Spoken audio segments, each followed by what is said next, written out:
இன்னைக்கு நம்ம பண்ண போகிறது ஒரு புதுவிதமான புளியோதரை, இன்ஸ்டன்ட் புளியோதரை. பேஸ்ட் நம்ம வச்சுக்கணும்னு அவசியம் இல்லை. எம்டிஆர் பொடி எந்த பொடியோ நம்ம பண்ணி வச்சுக்கணும்னு அவசியம் இல்லை. இது திடீர்னு யாராவது வந்துட்டாக்கா புளியோதரை பண்ணோம்னா இமீடியட்டாக நம்ம பவுடர் அரைச்சி குக்கரில் டைரெக்டாக பண்ணிடலாம்.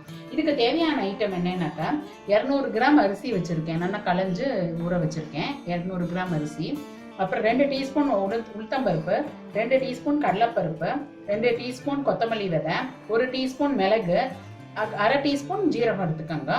அப்புறம் 2 டீஸ்பூன் எள்ளு, வெள்ளை எள்ளு கருப்பு எள்ளு எது வேணாலும் எடுத்துக்கலாம். காரம் நான் 4 மிளகாவத்தில் எடுத்திருக்கேன், தேவையான அளவு நீங்கள் எடுத்துக்கலாம். இந்த 200 கிராம் தகுந்த மாதிரி கடலை ஒரு பிடிச்சபடி வறுத்து வச்சிருக்கேன் நான், வறுத்த கடலை, அதுவும் தேவையான அளவு போட்டு பேலன்ஸ் வச்சுக்கலாம். ஒரு எலுமிச்சம்பழ சைஸ்க்கு புளி ஊற வச்சிருக்கேன். இவ்வளோதான் இது தேவையான ஐட்டம். ஃபர்ஸ்ட் நம்ம பவுடர் பண்ணுறதுக்கு இந்த ஐட்டம், தாளிச்சு கொடுறதுக்கு அப்புறம் சொல்றேன். நான் ஃபர்ஸ்ட் பவுடர் பண்ணலாம். இதெல்லாம் ஃப்ரை பண்ணிட்டு ஃபர்ஸ்ட் நம்ம அடுப்பை பற்ற விட்டுக்கலாம்.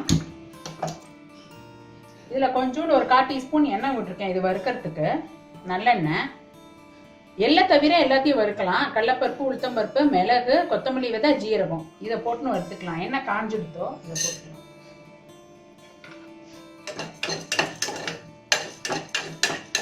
லைட் ப்ரௌன் கலர்ல வறுத்துக்கலாம்.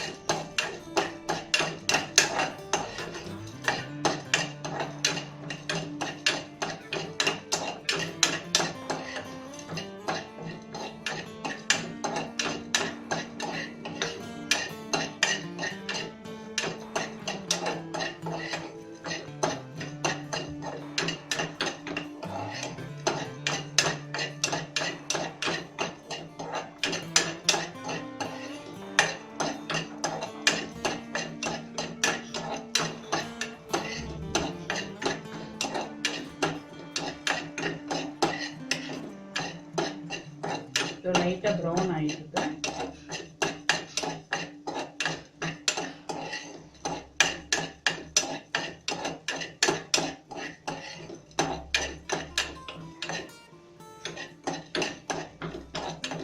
இது ப்ரௌன் ஆயிடுது. இப்போ நம்ம மிளகா வத்தலை போட்டு அதை 2 தடவை ஃப்ரை பண்ணுவோம். அவ்வளோ 2 மினிட்ஸ் தான்.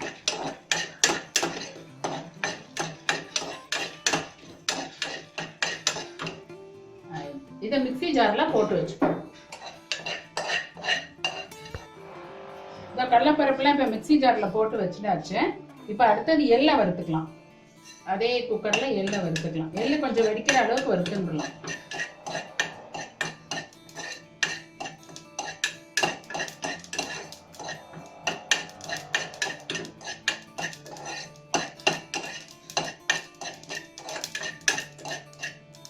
எல்லாம் வறுத்தாச்சு. அவரை குக்கர்ல போட்டுப்போம். எல்லையும் வறுத்து போட்டாச்சு. கொஞ்சம் கருவேப்பிலை, ஒரு 4-5 கருவேப்பிலை தழை போட்டு இப்ப பவுடர் பண்ணிட்டு வருவோம். நம்ம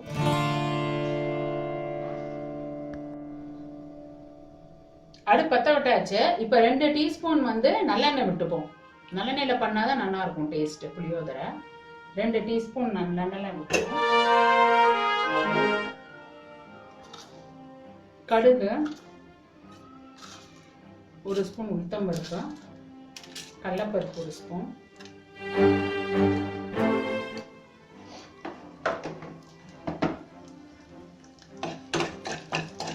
கொஞ்சம் சிவப்பாட்டம்,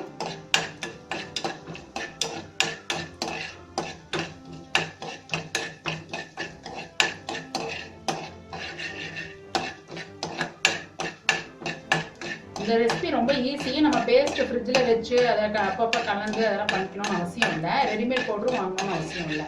யாராவது வந்துட்டா திடீர்னு இது பண்ணால் ரொம்பவே நமக்கு ஈஸியாகவும் இருக்கும், குயிக்காகவும் ஆயிடும் நமக்கு புளியோதரை.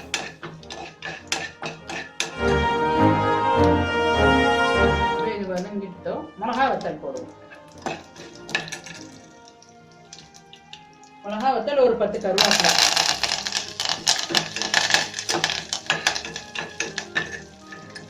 கடலை ஆல்ரெடி வறுத்து வச்சிருக்கேன். கடலையும் போட்டுருவோம்.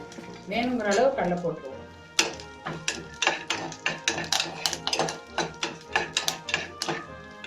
போட்டு கொஞ்சோண்டு வெல்லம் போடுவோம். காரம், புளிப்பு, இனிப்பு எல்லாமே இருக்கும். கொஞ்சம் வெல்லம் போட்டுக்கணும். அரிசி கலவா.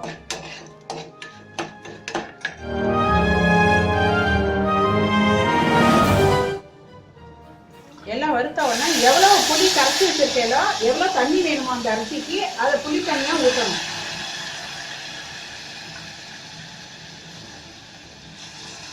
நான் 2 டம்ளர் 200 கிராம் 2 டம்ளர் தண்ணி இதுல விட்டுருக்கேன் நான். உங்களுக்கு எவ்வளவு அந்த அரிசிக்கு காண்றதோ அது மாதிரி தண்ணியை ஊற்றணும். ஊற்றிட்டு புளித்தனவே ஊற்றிக்கலாம். நல்லா கரைச்சி வச்சுட்டு மஞ்சள் பொடி கொஞ்சம் போடணும். உப்பு தேவையான அளவு,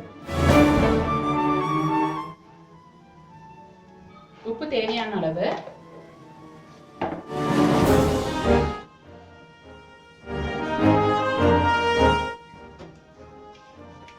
பெருங்காயம், பெருங்காயம் கொஞ்சம் 1/4 டீஸ்பூன் போட்டுக்கலாம். பெருங்காயம் போட்டு நல்லா கொதிக்கட்டும். கொஞ்சம் பெருசுல வைக்கலாம் ஸ்டவ்வை. நல்லா கொதிச்ச உடனே அந்த அரிசியை போட்டுறணும். நல்லா கொதிச்சு வரட்டும். தண்ணி கொதிக்கிறத பொடி பண்ணி வச்சிருக்கிறத போட்டுறணும். அதுல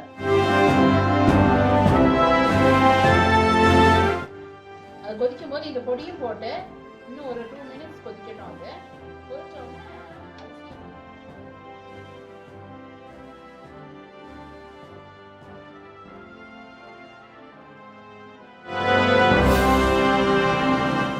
இப்ப கொதிச்சுடுத்து, நல்லா கொதிச்சுடுத்து மேல என்ன வருது பாருங்க. அப்படி வந்த உடனே கலைஞ்சி வச்சிருக்கிற அரிசியை போடணும். போட்டுட்டு குக்கரை மூடி வச்சிடலாம். ஒரு 2 விசில் விட்டா போறோம். ஒரு கலரிட்டு முடிச்சு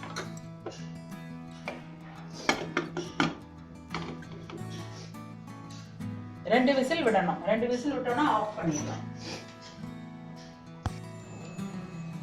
விசில் வந்தாச்சு. இப்ப திறந்து பார்க்கலாம். நம்ம